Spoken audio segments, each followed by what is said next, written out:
That time of week again. We're inducting you fine friends into the Stochastic Hall of Fame, giving out some free months of Stochastic Plus Platinum.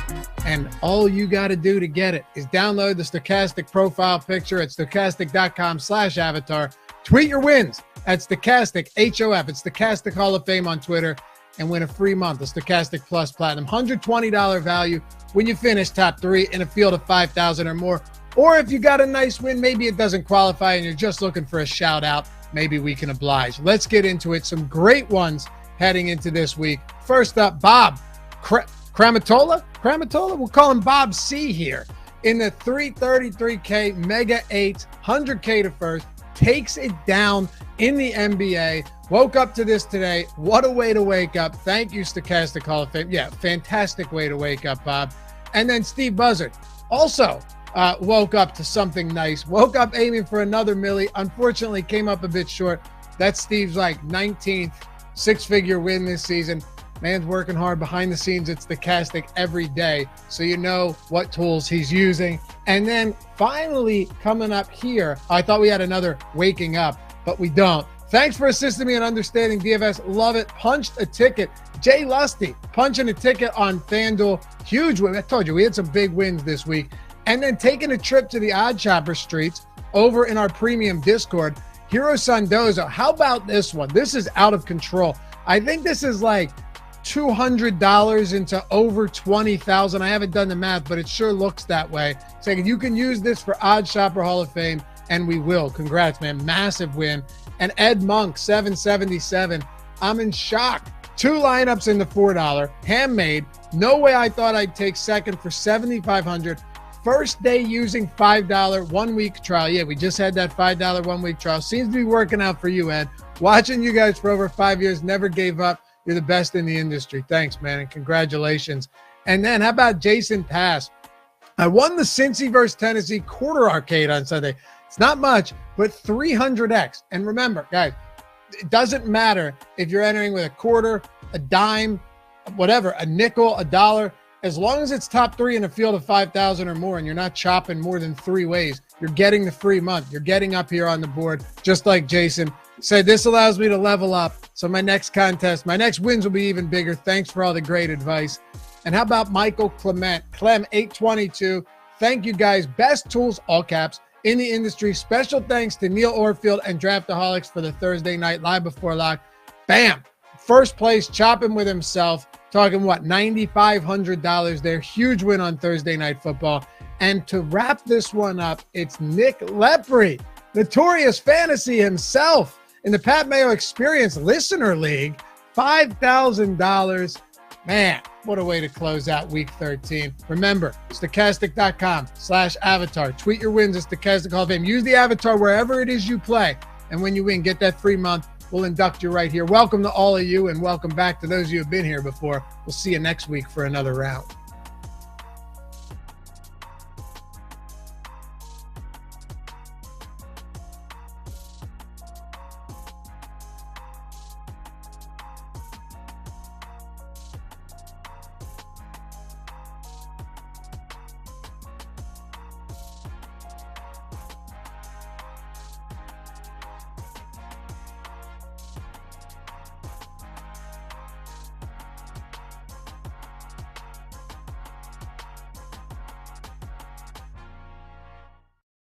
What's up, everybody? Ben Razza here for Odd Shopper, bringing you my favorite bet of the day to get things started Monday, December 12th in the sports world. A little Monday Night Football action, some college basketball.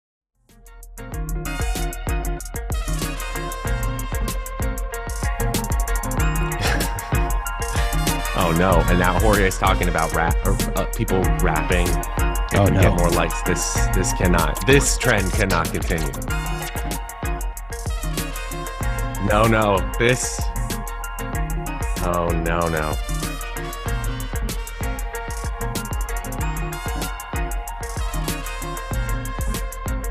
What's going on, everyone? Welcome to the Stokastic NFL DFS Monday Night Football live before lock, presented by No House Advantage. My name is Matt Savoca at Draftaholic, and as we do every single Monday, the Showdown Shaman is here to talk about mediocre football, because let's be real, New England Patriots at Arizona Cardinals, 6-6 versus 4-8. This is not a great matchup, and we haven't had a lot of great matchups in Showdown slate, although last night was an exception.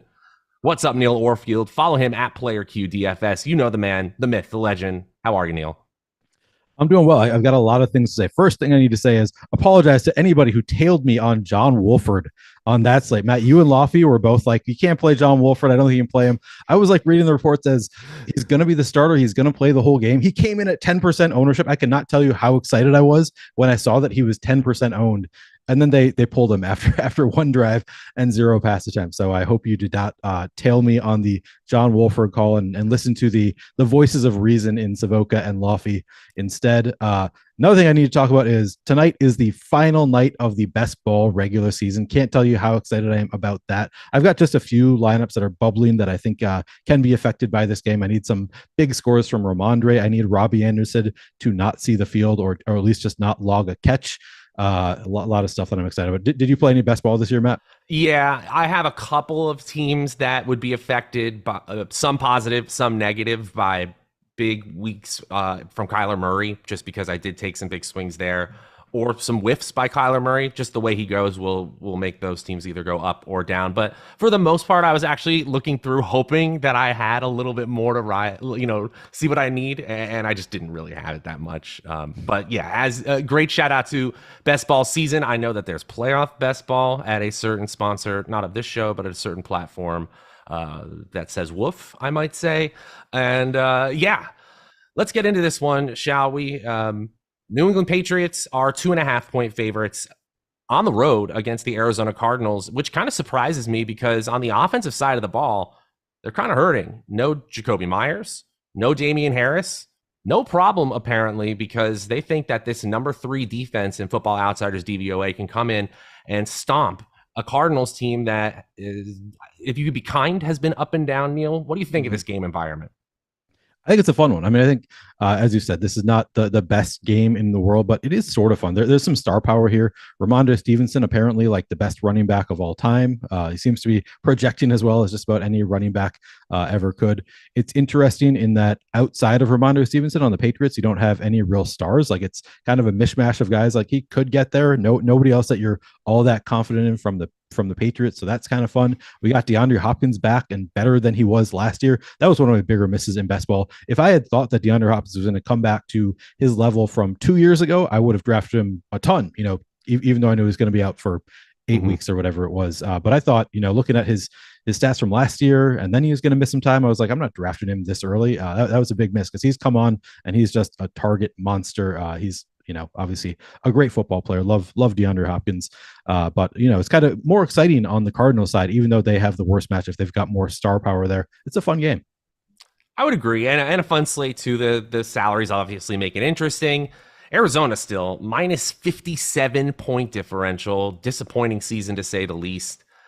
Before we get totally into this one, I gotta give a shout out to, we had almost 525 people hanging out in here before we even started this show, Neil. And then we had Jorge, who he's a man, always so generous with his time, always handing out memberships. He was starting the like train early. We are 10 away from 150 likes.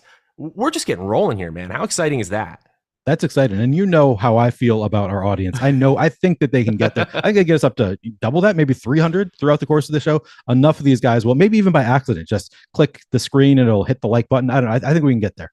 300. No problem. 300. We are going to breeze by 300 by the time we get to the halfway point. Guys, we could get to 500 likes. We got almost 1,000 of you in here hanging out right now. We appreciate you guys. And you see some of the logos next to the names. That's how you can get those by being a member here. A lot of great perks. You see the custom emotes as well. We're having a lot of fun. It's a pretty cool community over here. And as you said, a pretty cool game. Back to it. Look, the Patriots run defense is elite. They're 7th in Football Outsiders DVOA, 9th in yards allowed per carry. And their pass defense might be even better than that. They're 3rd against the pass this season. And the Cardinals pass offense, especially on deep passing, what a difference a year makes. Kyler Murray was in the top 2 in completion percentage on passes of 20 or more air yards last year. Now, among qualified quarterbacks, he is in the bottom 3. They're 29th in Football Outsiders DVOA. Obviously, we're going to compare him to salary-based expectations, look at the expected ownership, but Kyler could just fall flat on his face here despite that ceiling potential we know he has as a rushing quarterback.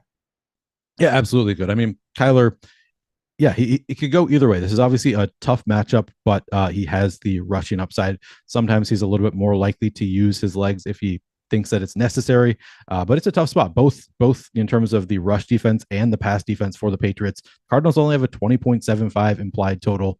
Definitely could fail here, and that would be, it'd be a less fun game if we don't get a fun Kyler. I love seeing Kyler scrambling all over the field, rushing in for a touchdown, hoping to get one of those in this game, but certainly could struggle against this Patriots defense. That play against the Raiders earlier in the year where he just completely ran all over the field and somehow found a way to run into the end zone. That is the kind of thing that just, as someone who is very nerdy numbers based, when I'm trying to create lineups, that's the thing that keeps me up at night, because how do you incorporate that? How do you account for that at all? Obviously the ceiling's there, but the defense is tough. On the other side here, the Patriots offense doesn't look exciting by any stretch, but someone is going to have to step up, unless it's just the Ramondre Stevenson show. But if that's the case, you're going to have to do something pretty unique with your lineup, right? We'll get to him specifically, but you assume that Ramondre Stevenson has a pretty strong game against the Cardinals' 19th ranked run defense. Yeah, it's pretty nuts just looking at our projections and his price tag. Ramondre Stevenson, the highest projected player on the slate by a good amount. And he's significantly cheaper than anybody like Kyler Murray, DeAndre Hopkins, James Conner, all these guys way more expensive than him and don't project nearly as well. Ramondre Stevenson is just a guy who's going to be in a ton of lineups this week. I mean, we're projecting him to be north of 80% ownership, and that wouldn't surprise me at all to see him. I mean, anybody who's using any kind of an optimizer is just going to get all of the Ramondre. So that's the only real concern here. He projects really well, but the concern is he is going to have a ton of ownership as well. I'm excited to dig into that position, because it's not really, are you playing Ramondre Stevenson, is how are you using him today? Because like you said, 4 out of 5 times when you run the sims, 4 out of every 5 sims, I should say, he is in the optimal lineup in some way or another. I mean, look, I still feel like this Cardinals passing offense, maybe I'm the fool here, with DeAndre Hopkins and Marquise Brown and Greg Dortch, no Rondale Moore tonight. I still feel like there is potential, to kind of buck the trend. The Patriots do give up a little bit more than you would expect in terms of yards allowed per pass attempt. I said they were 3rd in DVOA. They're 16th in yards allowed per pass. So I don't know, maybe the big play potential is there, but like I mentioned, the stats don't look good for Kyler Murray. Is there any way that you could see that this passing attack finally come alive for Arizona? Oh, absolutely. I think that this is, such a dynamic offense, even against a great defense. Like, nobody is guaranteed to be able to shut down an offense like this with Kyler Murray, who can run it and he can throw it. And then he's got DeAndre Hopkins there, but then he's also got Marquise Brown healthy now. Greg Dortch seems to fill in like perfectly for Rondale Moore. He just steps in and then he is Rondale Moore. It's a great offense here. They've got a ton of weapons, and James Conner also, pretty involved in the passing game as well as obviously the running game. So certainly I think that Arizona could put up points against this defense. They just have so many weapons, you can't really account for all of them. Yeah. And last week was a little bit of a disappointment, and Marquise Brown coming back may have shifted things. Brown's first game since week 6, I believe. But he was second on the team in total opportunities behind James Conner and ahead of DeAndre Hopkins. But the last time DeAndre Hopkins had under 10 targets in a game for this team, he had 2 straight weeks of a dozen or more targets. I think that's very possible here, unless the old Bill Belichick takes the number 1 option away is the way you want to play this. The question I've got as we close out this game environment segment. And, Neil, I know you tend to use an optimizer. So, and by the way, you've got a video for how you're setting up the optimizer on the Stokastic DFS channel, both for FanDuel and DraftKings. And by the way, you can also hit up his articles where he tells you in the morning where he's kind of going as well. But what are the chances this game environment goes to 7 points over the expected total. So that's 51 points or more, just off the top of your head. You know, it usually hovers between somewhere between 50 and 30%. What's it for you today? I'd put it right at around 20%, 22% maybe. Like I don't think that it's likely to get that high, but I do think that it's, you know, certainly, as we talked about, plausible to see this Arizona team put up some points on the Pats defense. They're just so dynamic. But then I also think the Patriots, you know, can certainly score against this Arizona defense. So I'd say about 22%. Where are you at? I'm going to go with right at 25. I still think just because of the ceiling potential of the Cardinals, and really it's a one-man show in New England. If anybody can add on to what I believe Ramondre Stevenson can do against the Cardinals' below-average run defense and just below-average defense in general, I think it could happen. Still, we're talking about 1-4, 1-5. I think that's very fair today. Yeah. It still could be a sludge fest after all. Look at these super chats. Also, some of the best members of the community hanging out on this Monday night. Eric Traub, longtime member, always in here in the NFL chats. Neil, he says, I somehow fumbled onto the like button. Not sure exactly how it happened, but Neil inspired my thumb to find it. All right, look at that. You're inspiring, like it's innate, tacit knowledge of these viewers and listeners. And I understand Eric Traub. Yeah, he's gonna fumble his way there. But guys, once you do fumble your way and somehow hit that like button, don't stop touching your computer, because you don't want to accidentally unclick the button. Mm-hmm. Just keep that in mind. Once you've clicked the like button, you don't want to unclick it. So I just stop touching your computer. Never touch it again. Don't even run the optimizers. Don't press the refresh button. No. Exactly. I love this bit so much, Neil. It's really great. This bit though, Jorge, I'm not into the rap battle continuation. If you're not caught up in the live before lock, I don't know how Eric and Gajeski got on this train. First, it was a rap battle. Then Gajeski was getting like seemingly more and more into the idea that he might fight Eric. It was a whole thing. Jorge, rap battle. After starting the stream with more than 100 likes, I do love you for it, but also how crazy Super Nuts will be either fade or go super low on Ramondre Stevenson. I'm going to wait for that. Well, you know what, Jorge, you're always hanging out. Let's just go there. Let's just jump to Ramondre Stevenson. How crazy would it be to be way below the field on Ramondre Stevenson today? I mean, the field is going to be playing him at like 90%. So you can play 60% Ramondre Stevenson and still be way below the field. I don't think that's crazy. I think that 60% Ramondre Stevenson, if you're playing, 5 lineups, have him in 3. I mean, if you're playing 5 lineups and you don't want to put him in any, sure. I think, large field GPP in particular, that's viable. Just know that there's a good chance you're going to be burning money because he is projected to put up a ton of fantasy points. So you just got to understand the risk. It's viable. It's all about how much risk you want to take on. As I said, he projects so well. He's going to have so many opportunities. Like he's going to have a pretty high floor just based on, he gets a lot of targets, and his targets are short targets. So they're easy to catch. The PPR upside or the PPR floor is very high. And then of course the upside is there as well. So you could do it, with the field at 90%. If you want a full fade Ramondre Stevenson, certainly if he fails, you're at a huge advantage. You just have to understand the risk that you could lose everything. It's the thing we always say, whether it's a main slate or a 1-game slate or a weird Thanksgiving 3-game slate, when someone is this popular and so much of the field is gravitating there, it is the easiest way to get unique and get contrarian. And you always talk about this, Neil. You're willing to sacrifice some points in median projections, sometimes a lot of points, if it means ensuring your uniqueness in the largest field tournament. So when you are right, you shoot to the top of the leaderboards. Glad you sorted that out. And we'll talk about Stevenson in the context of the running back position in just a minute. Jay has a super chat as well. Mac Jones, captain, double tight end while fading Stevenson. I think that's viable, don't you? Absolutely. Yep. Mac Jones, do you say fading Stevenson or? Yeah, so it would be like a double stack with Jonnu and Hunter Henry. Jonnu and Hunter Henry, exactly.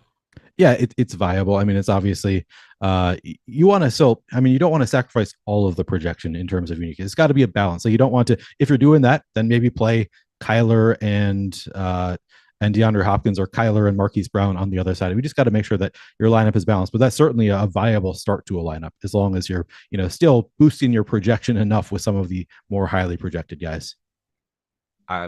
Totally makes sense to me. And I'm going to leave the compliment to the end here because I happen to agree with it. But thoughts on Greg Dortch, captain tonight? Would that be dumb? No, I don't think it would be dumb at all. Let me see what our tools say. But just off the top of my head, I mean, Greg Dortch, we saw him come in when Rondale Moore was hurt on the second play of the game the other week, and he had 10 targets in a game, and he's super cheap. You can fit in whoever you want if you play Greg Dortch. Now, obviously, that game Marquise Brown was not active, and Greg Dortch is probably not going to have quite the same role with Marquise Brown active, but I think that he's a viable captain. We do have him actually a little bit under-owned in the captain spot. 1.9% projected ownership, 2.9% chance of being optimal. It's obviously you're going to need some fireworks to get Greg Dortch the optimal captain, and that with Greg Dortch being the optimal captain, he's probably not putting up 30 fantasy points, right? So you're relying on Greg Dortch to put up enough to be, a viable captain. So maybe 15 fantasy points. Yeah, but then you also need some of the stars to go off. He needs to find the end zone, and he probably needs more than that. Like, he needs to have an 8 target game, I feel like, and he needs to probably break a big play. Yeah, I will say, so actually, just to counter that briefly, last night watching the showdown slate, there was a lineup that was very close to first that had who was it? Somebody who had five fantasy points was in the captain spot because it allowed him to get in all of the stars. One of those lineups was near the top, so it is a little bit more viable for the cheap guy. As long as all of the other cheap guys fail, it's a little bit more viable for Greg Dortch to be the optimal captain without putting up 20 fantasy points, 15 fantasy points. He could maybe get there if he has 12 fantasy points, but it's asking a lot. And generally, if you're playing these cheaper guys, you're playing them to allow you to get in some of the studs as well. So you also need those studs to succeed if you go that route. But it's definitely viable. Yeah. I would not play. I'll say this: if you play Greg Dortch in the captain spot, I would be disinclined to play the full salary cap. I would be more inclined to leave a little bit of salary on the table, because everybody who hand builds and puts Greg Dortch in the captain spot is doing it with the intention of fitting in all the studs and using the entire salary cap. So I'm not saying leave a ton of salary, just make some concessions so that you're not going to get those most duped lineups. You're 100% right. That's the way most casual players are going to play it. So I think that's the easiest way to make sure you're unique, is just not play 100% of your salary cap.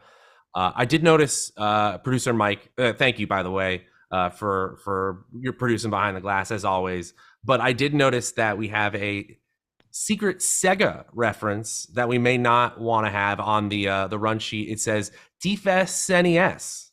It's not Sega, actually. That's Nintendo.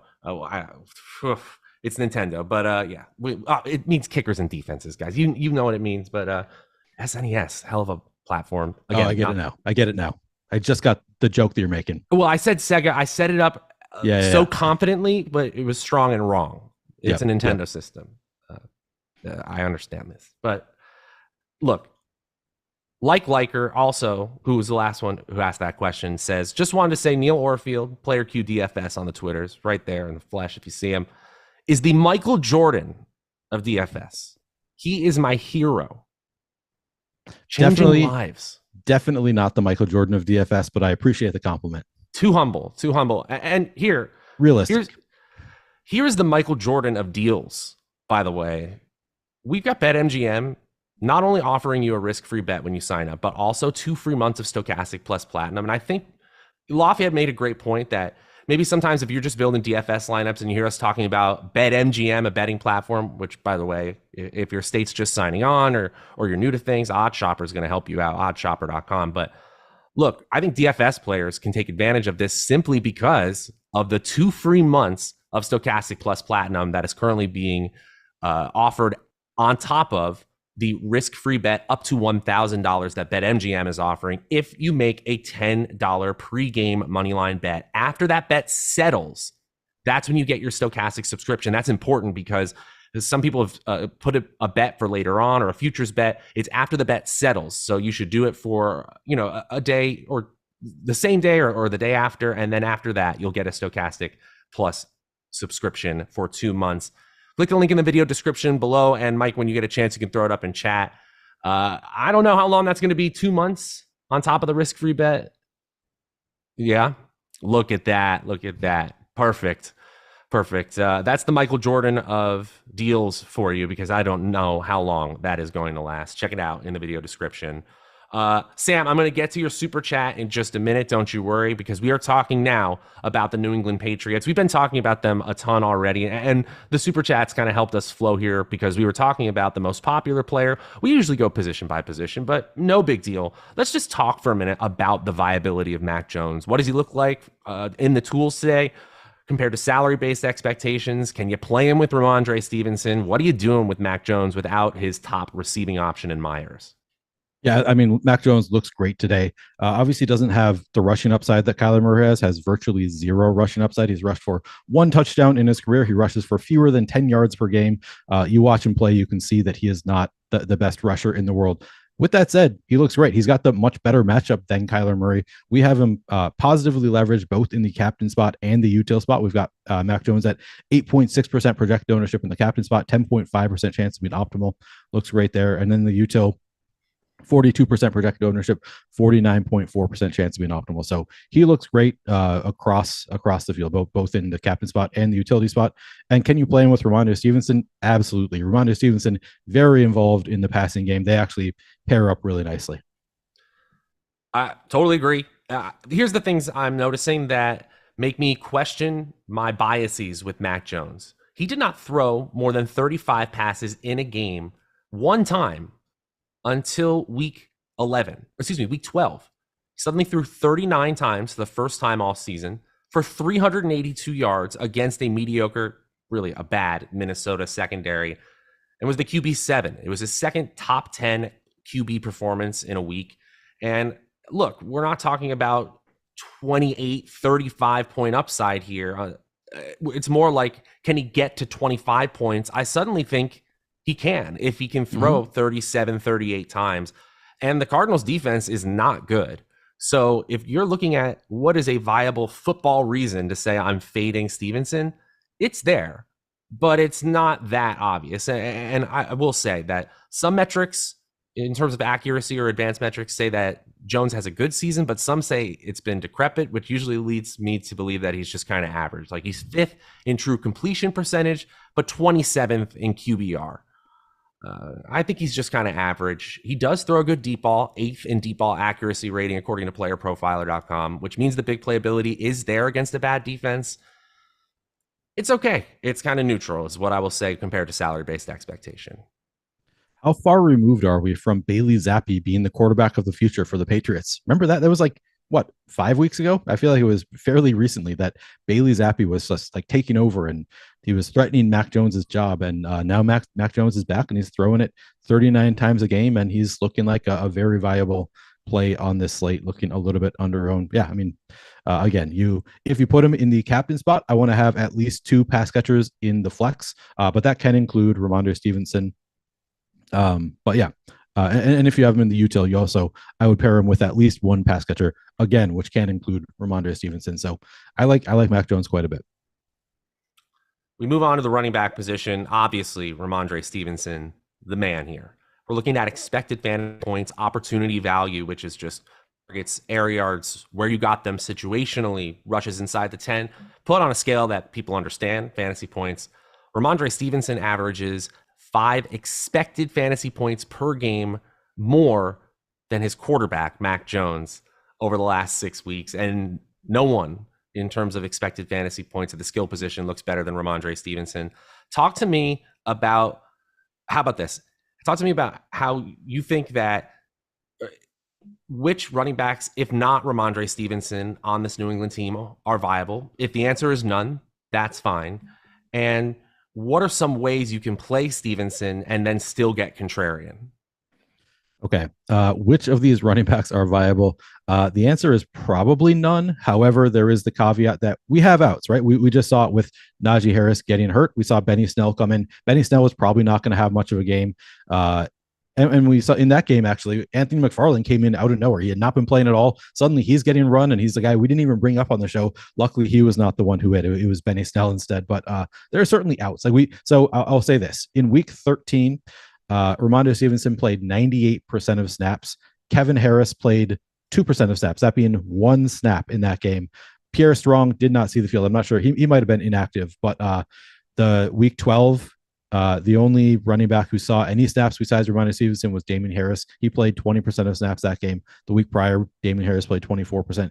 In general, they're just using Ramondre Stevenson. They're not bothering with any of these other running backs. These guys aren't third down backs. They don't really have any involvement in the offense regularly. They're more just they have the garbage time out and they've got an injury out. So there are outs for these guys. And if they're going to be, very, very low ownership, they're viable as long as, you build around the assumption. You have a lot of high projected plays elsewhere. You can play these guys, but I don't think that I'm going to be playing them. I think that they are, as I said, they're viable just because we have Ramondre Stevenson gets hurt. They're not just going to not have a running back out there, most likely. Sure. Or maybe they're going to put in, what's his name? Mason Jones, who was the defensive back who scored a touchdown? Marcus Jones. Yeah. Maybe they just go to him at running back instead of one of these guys. I don't know. We have a projection for Kevin Harris. I would say Kevin Harris is probably the one that I would gamble on if I'm going to play one of these guys. We've got Kevin Harris he's at 6% ownership. Pierre Strong at 3% ownership. Neither of them particularly strong. Neither of them is likely to hit. I prefer, when I'm playing backup running backs, I prefer the guys who have some involvement regularly and then have the outs on top of it. In this case, I don't think they're they have not been, I should say, involved in the regular game script. Generally, we can't necessarily assume that that's going to continue to be the case, but it's more likely than not going to be the case that these guys are not involved unless it's a Ramondre injury or garbage time. So just keep that. If you play them, you're playing them for an odd occurrence, but they're not generally involved in the game plan. It's the old, you got to get two things right. You need that out to happen. Yep. The one of two outs. And then you've got to get the usage right, which we haven't seen. So it's hard to know what would happen. Obviously, it's football. Anything could happen in a one-game slate, but it's really hard. I would say that doesn't sound like either of them are a Neil's nobodies today, right? I would not call either of these guys Neil's nobodies. They're viable only in odd situations, which is fine. That's, I would guess there are going to be pros who have these guys in some lineups tonight just because those situations come up. But they're not among the best plays on it. We've got enough guys who are going to be involved in the game plan who are, getting like 12, 13% ownership anyway. So I don't think you necessarily need to go to these guys.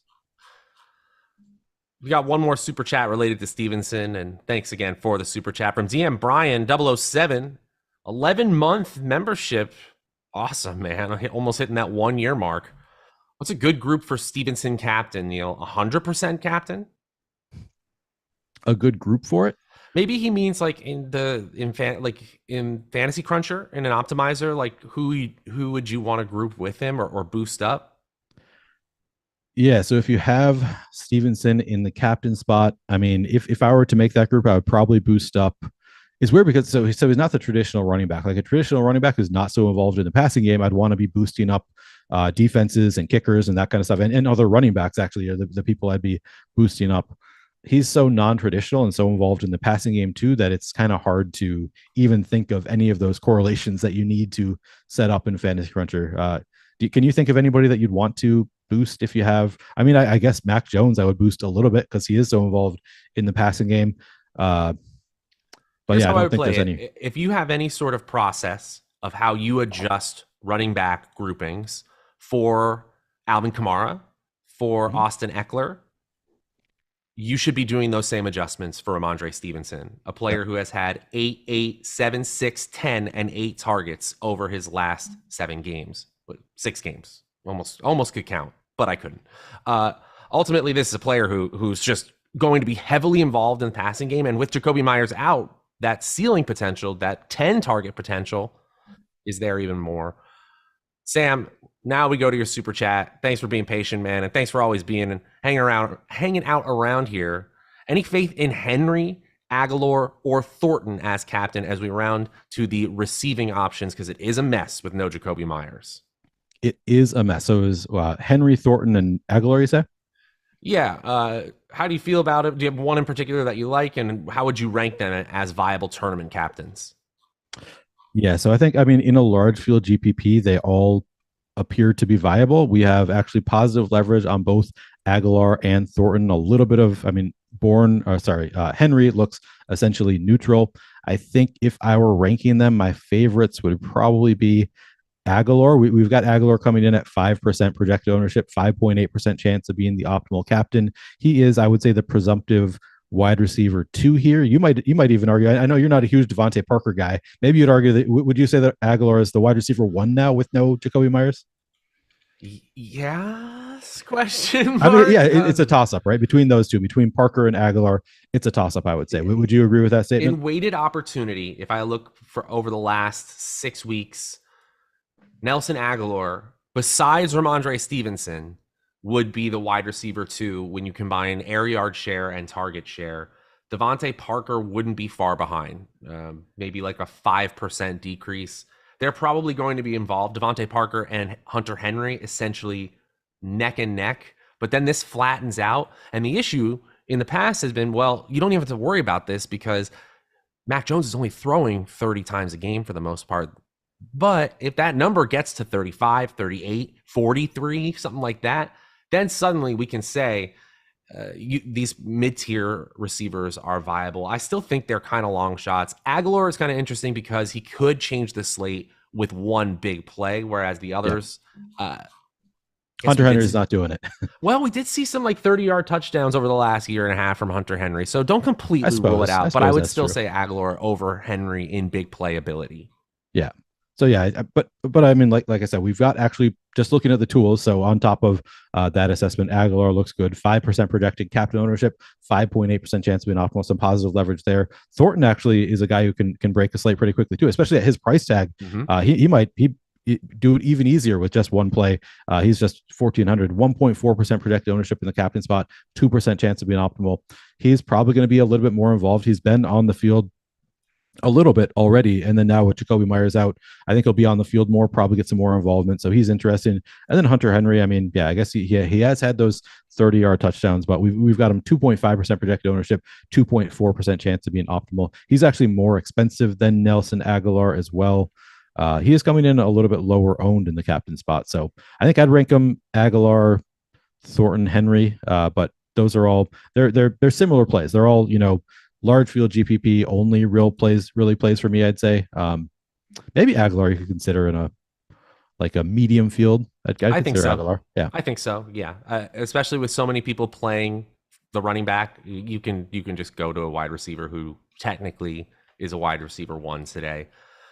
I think that kind of rounds it out. Jonnu Smith is also on the list for people who want another mid-tier option. Kendrick Bourne, honestly, he looks pretty bad. And if you look at opportunity value per dollar, he looks pretty weak.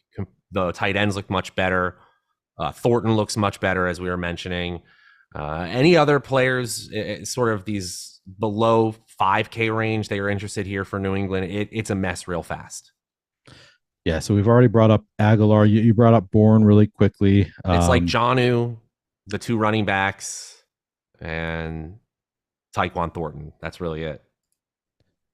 Yep, I think that is. I'm looking through my article really quickly to see, did I miss any? Are we missing anybody here? I don't think we're missing anybody here. I think we've kind of named all of the, really viable. You brought up Bourne. Yeah, Jonnu, kind of interesting. Like he hasn't really been doing it, but he's, he'll be on the field at least a little bit. So, 1 touchdown, he's 3,000, could get there. But yeah, I think we've touched on all of these playable guys. Yep, I agree. And I also want to talk before we get to Arizona about this awesome offer from No House Advantage. Got to do an overlay check real quick. It was looking great earlier. And I mentioned this on a previous show, guys. Like, No House Advantage knows they could make a smaller contest and really grind out or remove that edge we can get by removing that overlay. But it's a new platform. It looks awesome over there. They've got great contests, great ways to play. And tonight I'm looking at it. And actually, that Monday Night Football 10K to first $15 entry, getting up to 71% full as we hit 10 minutes till the hour. Still that $5 entry, 2K to first play action pass, still at 43%. Overlay is so important for helping you build a bankroll. And the other way that they help you over at No House Advantage is a first match deposit bonus up to $50 when you join using the link below. Just click the link, or Mike, if you can throw it in chat, that would be very helpful as well. It's a really cool place to play. They're an awesome partner. And if you want to do something other than the pick'em, which is using the tools that we have at Stokastic to basically choose what you have the most confidence in, sort of like prop bets, you can just do more traditional prop bets where you can play the versus the house mode and make up to 20x your entry fee by just getting 5 things right. It was a really cool way to play. They've got over-unders. They've got this new rivals mode. They've got multiple sports. Get into the action today over at No House Advantage. All right, guys. The Arizona Cardinals. Disappointing season. They fumbled out of the gate in that playoff game, and I feel like they still haven't gotten right. Underdogs at home. Kyler Murray still has the most expected fantasy points, the highest opportunity value of any player on this slate. Yes, he's a quarterback, but still more than Ramondre Stevenson. What are we doing with Kyler Murray tonight? Yeah, I mean, Kyler looks great. We know that he's got the rushing upside. He has one game this year where he's rushed for 100 rushing yards. Maybe he can get that bonus for you on DraftKings. He looks like he's a little bit over-owned in the captain spot, a little bit under-owned in the util spot. 10% projected captain ownership, 9% chance to be an optimal. I mean, that's fairly neutral. He's a fine play in the captain spot. And he's a play that you don't necessarily need to correlate with anybody. I think that if I have Kyler in the captain spot, I would prefer to have at least one pass catcher anyway. But it is a little bit more contrarian to run him out there without any pass catchers. And if he does hit one of those rushing spike weeks, 100 yards and maybe a touchdown on the ground, maybe he gets there without any kind of receiver. But typically, if I have Kyler Murray in the captain spot, I prefer to have at least one pass catcher with him. That's necessarily. What I was going to ask you. At least one, but you're not forcing two.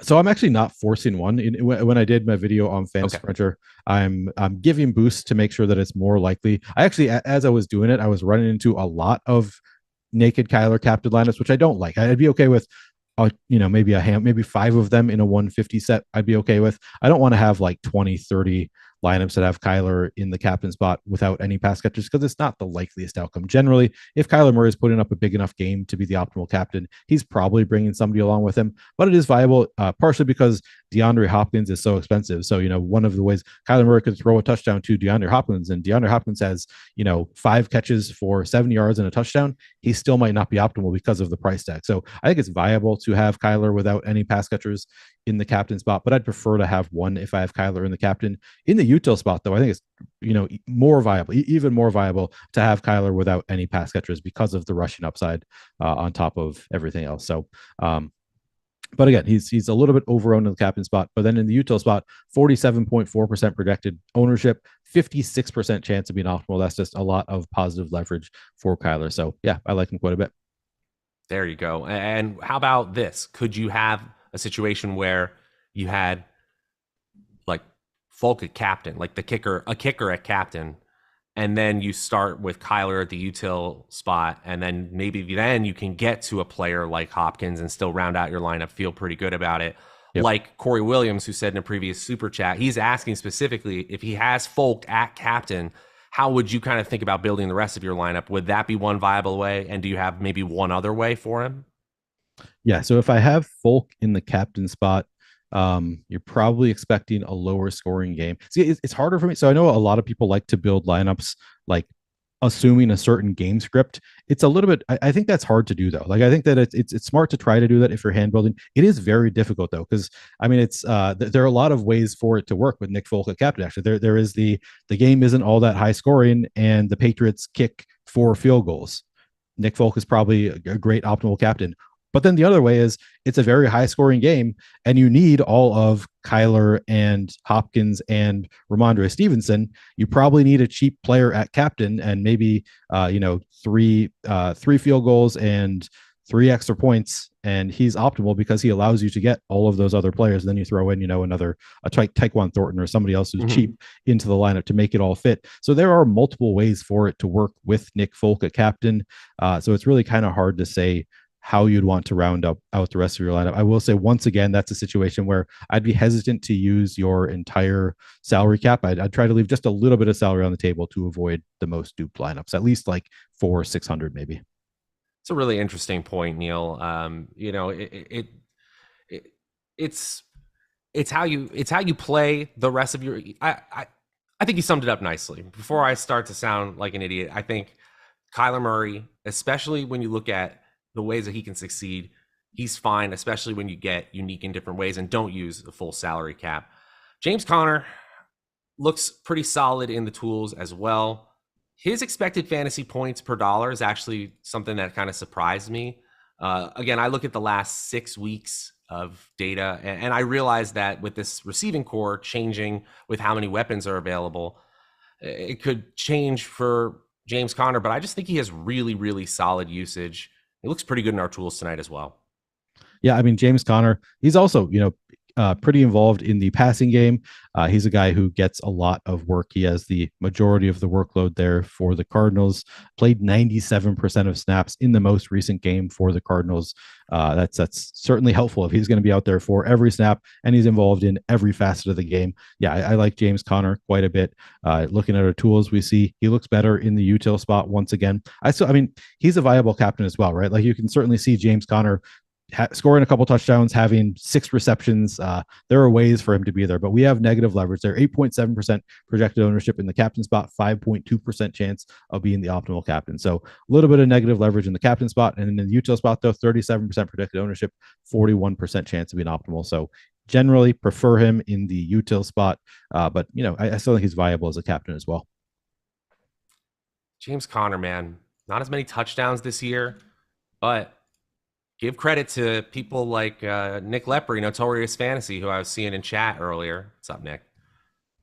The route participation rate has been there. 86% route participation rate. I realize it's not always resulting in a huge amount of targets, but just knowing that that's there. Season high 140 total yards, 21 fantasy points. Look, I don't know if he's going to repeat that against New England, but he's definitely viable. There's only 2 skill players with 15 or more expected fantasy points per game. Not even DeAndre Hopkins. Actually, DeAndre Hopkins is up to 16 now. I just realized he got up there. But still, just from a pure usage standpoint, you can use James Conner. It's just a tough matchup. I really think that like 7 or 8 points is something that could really happen here. Yeah. Any other running backs you're playing on the Arizona side? You playing Clement? I was thinking Keontae Ingram was I think so. Play I just wanted to see how deep it went today. Yeah, I don't think I'm playing any Clement. So in the last game, Keontae Ingram played 7 snaps, 11% of the snap share. And the game before that, he actually played 18 snaps, 25% of snaps. Maybe interesting. So he is, he's different than the Patriots backup running backs in that he is a little bit involved in just a regular game. Like he probably will play. I mean, again, he played 7 snaps, so maybe that's overstating a little bit. He's not very involved, but more so than Kevin Harris and Pierre Strong. But again, he has the outs of James Conner getting hurt, which I would say James Conner getting hurt probably at least a little bit more likely than Ramondre Stevenson. I mean, he's been injured here or there throughout his career. Maybe that's a stigma that I attached to James Conner that isn't fair. Was it concussions that he had a few years back? He's been nicked up. He's had knee issues, MCL, I believe, or meniscus. I think Matt Kajeski always talks about, you're either getting usage and therefore an injury risk, or you're not on the field enough, and that's why you're less of an injury risk. So when you're just talking about starting running backs who run a lot of routes, unfortunately, it's the nature of the beast. They could get hurt. So with that said, you've got outs, right? I think it would probably be Keontae Ingram. Would you agree with that? Keontae Ingram, the guy who next man up if James Conner did get hurt, and then blowout run as well. I mean, he's the younger running back who maybe they want to see more of if there is blowout run. So I would say Keontae Ingram, probably the back that I'm more interested in. Again, I think that he's a guy that I'd be. I wouldn't have a ton. I'm not a high confidence play. These guys are probably not getting a ton of action in a regular game script without any injuries or blowout run. But they have those outs. The most routes run for Keontae Ingram this season, 7. It did come 2 weeks ago. Again, I think you laid it out nicely. If James Conner, even if he gets nicked up and doesn't actually leave the game, I think Keontae Ingram is that next man up. It's still a low probability play.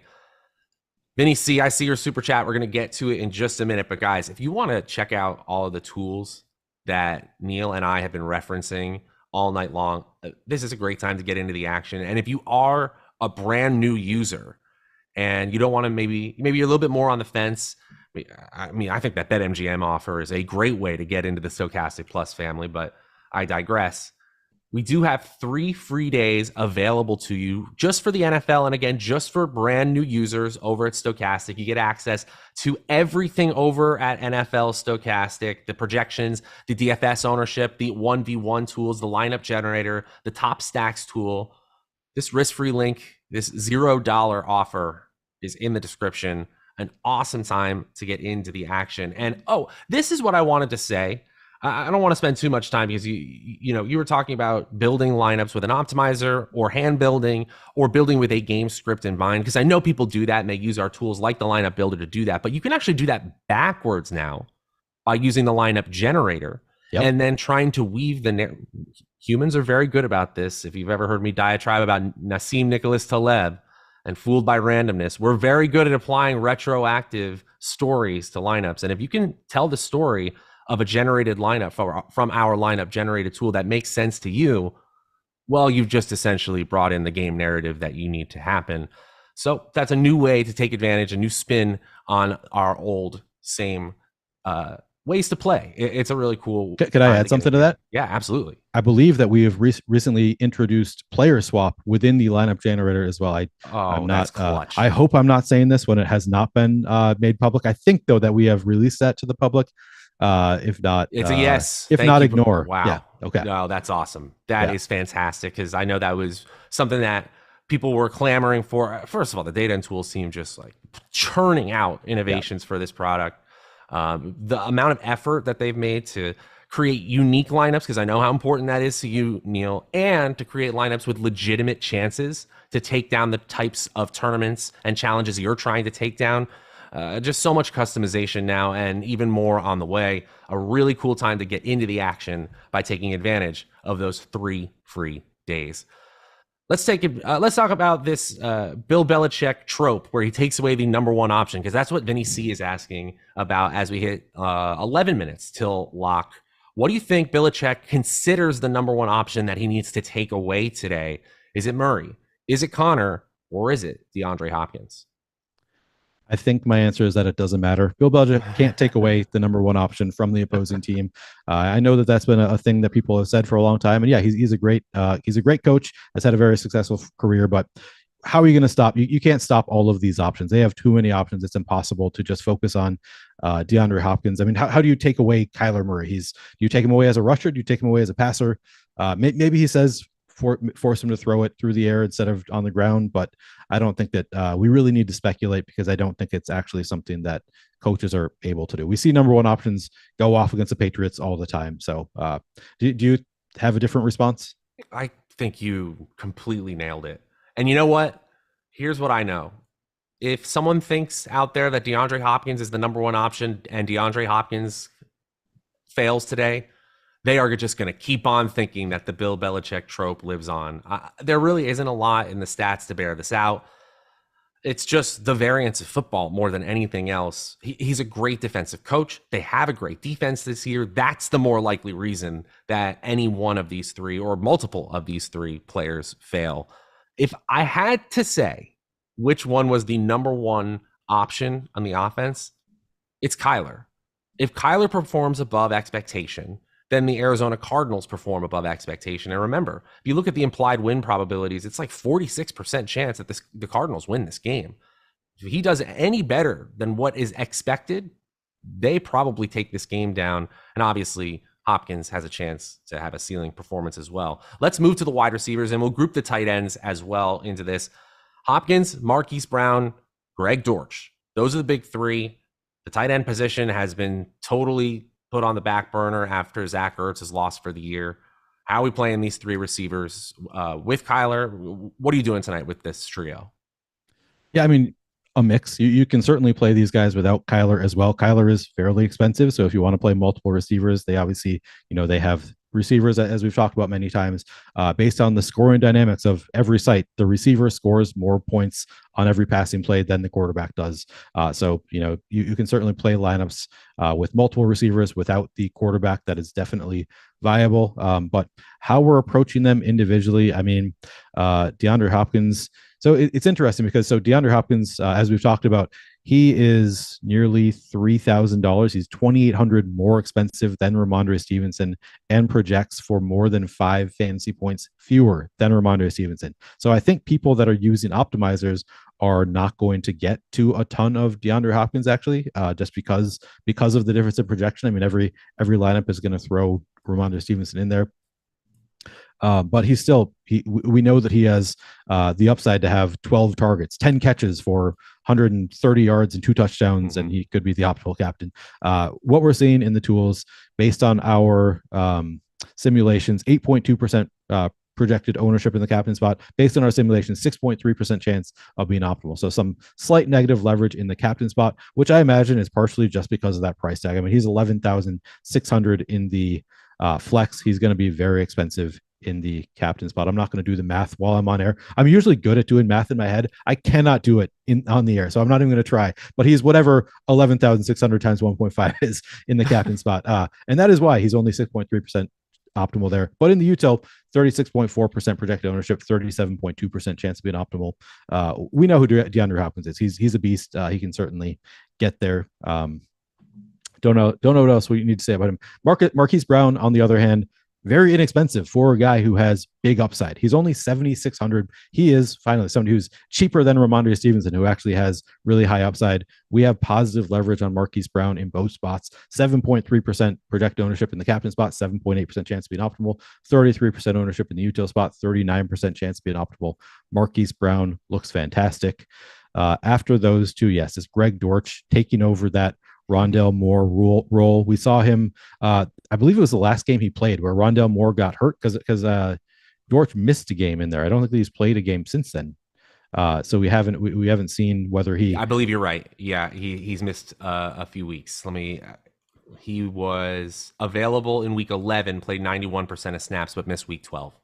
Okay, and week 11 was the week that Rondale Moore got hurt on like the second play of the game, and Greg Dortch came in and saw 10 targets, and so this is a different environment because we have Marquise Brown back. So he's kind of the I'd say the wide receiver 3 on the Cardinals, but I think they're going to treat him just like they would be treating Rondale Moore, which means he's going to have a real role in this offense, and he's only 2,200, and we've got positive leverage on him in the captain spot. As I said, 1.9% projected ownership in the captain spot, 2.9% chance to be an optimal. I'm actually surprised to see that we have neutral owner leverage on him in the util. He's 16.1% projected ownership, 16.1% chance to be an optimal. I like him better than that. I think that he, you know, at this price tag, he could have 5-6 catches and be optimal pretty easily. How do you feel about Greg Dortch? Look, I think Greg Dortch is a great value today. It's going to be different with Dortch in the lineup alongside both Brown and Hopkins. Those are two fantastic players when they're at full go. But if you just look at opportunity value per dollar, a value metric that just uses volume instead of fantasy projection, Greg Dortch is among the best players on the entire slate at that 2,200 salary on DraftKings. Looks equally strong on FanDuel. And honestly, as a captain play, he looks good in that same metric as well. When you then combine it with positive leverage scores and the tools, that looks like a tournament option that looks really, really solid from a math-based perspective. You don't have to use the real football and say like, well, Hopkins and Brown are probably going to do better. Yes, guys, I know, but we're comparing it to salary-based expectations. And if he gets something like an 8-9 target game and does well on those targets at this minimum salary, like AJ Green's 5,200 comparative. I mean, you can't play AJ Green unless you're just specifically doing it to pay up to be contrarian. I think Dortch is a great play. I'm going to have plenty of Brown. I'm going to be with the field and Hopkins too. I think they're going to do their best to blanket Hopkins. Dortch is that value player who I think helps you unlock those star players that you want to bet on in that specific lineup. Any other wide receivers? And then talk about some of these tight ends. Max Williams got elevated from the practice squad. None of these players look super exciting. We also have Steven Anderson, right? This is a mess as we get down here. Robbie Anderson as well. Yeah, pick an Anderson, Mr. Anderson. Okay, I'm going to start by saying, guys, I did get a lineup set in. Everybody has seen me fail like twice in the past 2 weeks where I just didn't get anything in. So I just did that now a little earlier. But people want to hear. Okay, I would say, so in a large field GPP, I think both AJ Green and Robbie Anderson are viable. Robbie Anderson, if you didn't see my tweet, if he has one catch for 4 or more yards, I lose one of my best ball entries. So I'm cheering against Robbie Anderson in this one. But he has, in the 6-7 games since he's joined the Cardinals, he has 2 catches for like 13 total yards, one of them being negative yardage. One of those catches, he's just not been involved in the offense at all. But in the past 2 games, he's played 46% and 42% of snaps. He's on the field. We know Robbie Anderson. He doesn't look like his younger self, but he's not even 30 yet. He has had big play upside in the past. I have to imagine it's still there. So if he's getting 40+% of snaps on a showdown slate, I think that he is viable in a large field GPP as a guy who's getting very little ownership. AJ Green, as you said, he's 5,200. That's insane. He's I would say the wide receiver 4 on the Cardinals. After I'm assuming Dortch plays ahead of him. Yeah, we're gonna speed along here because I realize we got 3 minutes to lock and we got to talk defenses and kickers. I think people realize that Trey McBride, Steven Anderson, AJ Green, they're not looking nearly as good when you're considering Trey McBride at the same salary essentially as Greg Dortch. Greg Dortch actually a little cheaper. Anderson is the $200 option where if he catches a touchdown, like, you're golden, but you're also talking about a player whose opportunity value is like nothing. It's Dortch, it's Brown, it's Hopkins, and everyone else very, very long field shots. Really fast. Jorge, we talked about the New England tight ends. They are viable. Don't lean into Arizona being terrible against the tight end, which they are too much. Those are highly variant stats, but they are bad over the middle of the field. I think you can play one. For me, I'm not playing both of Jonnu and Hunter Henry. As we go into the defenses and kickers, you can agree or disagree with that. Round us out as we get to 2 minutes till lock with these defenses and kickers, which, guys, they're always viable, especially when there's some sludge fest potential tonight. Yep, you said it. They're always viable on a showdown site. The kickers and defenses usually among the best value plays. I would say Nick Folk, as I said in my article, he projects the best. He has the highest projection of the kickers and defenses. He also has the best value grade of the kickers and defenses. So I would say Nick Folk, probably my favorite. But they're all viable. Cardinals defense is just 3,800. They look like they're fairly neutral, coming in at around 20% projected ownership.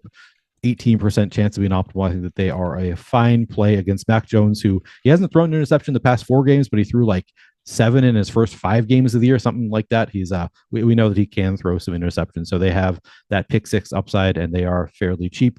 The Patriots defense a little bit more expensive, also not getting a ton of ownership. Kyler Murray doesn't throw a lot of touchdowns. I think he's thrown 7 this year through 10 games. Neither of these quarterbacks, neither of these teams gives up. They're both kind of middling in terms of sacks given up. So they're viable in part because they're pretty low owned. So I think that they're both fine plays. Always viable if you have a spot to put them in. Not a ton of salary left over. I think kickers and defenses always viable. Not much more to say about them. If you're looking at captain or not captain, we're seeing somewhere between 18% and 23% expected ownership for every single defensive kicker player. And our leverage score, which compares the optimal lineup percentage, it's within 2% positive or negative for every player. We're essentially saying be with the field, and if you want to take a shot on any one of these players, no problem at all. Even at captain, it can help you get to a very unique lineup. We are at moments till lock. That went fast there. We actually ended up having to get into the weeds a little bit, Neil. I know the chat appreciates it a lot. Thanks for hanging out. Still 1,000 of you hanging out as we get to lock. I know they want to follow you at PlayerQ DFS, the Showdown Shaman himself, Neil Orfield. And you can follow me on Twitter as well. My name's Matt Savoca at Draftaholic. Thanks again to producer Mike behind the glass. And guys, keep it here tomorrow. We got so much for you in the sports world. We got the process at 6:30 with Josh. We got NBA, NFL, NHL strategy shows at 10, 11, and 2. And then we got the NBA deeper dive and live before lock with the crew at 5 p.m. For Neil and Mike, my name is Matt Savoca. Let's win some money, guys. See you guys later.